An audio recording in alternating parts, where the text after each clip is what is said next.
Well, developing this morning, a plan to reduce traffic headaches around Amalie Arena in Tampa is in the works. Yeah, so the city wants to demolish one of the exit ramps from the Selmon Expressway to get onto Channelside Drive. 8 on your side's Beth Rousseau joining us live this morning with the impact this project could actually have on us. Good morning.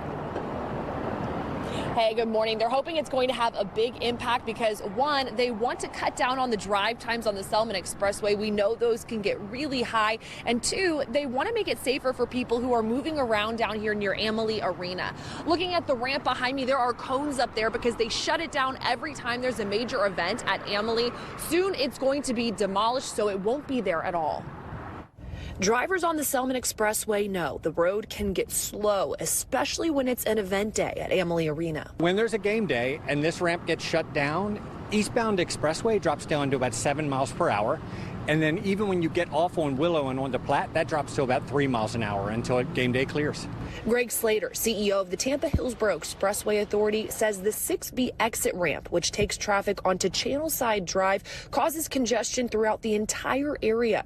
So they're tearing it down. So what that's going to do is it's going to solve that issue of people getting off on the Willow Avenue exit to avoid the closed ramp and then backing up that bridge through those neighborhoods near Platte.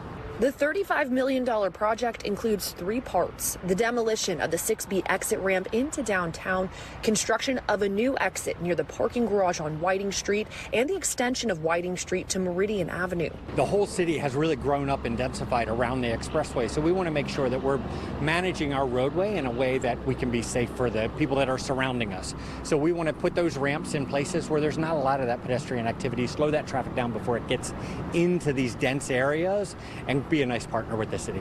Slater tells me the work is approved and completely funded by tolls collected on the Selmon, but it won't get underway for another 4 to 5 years.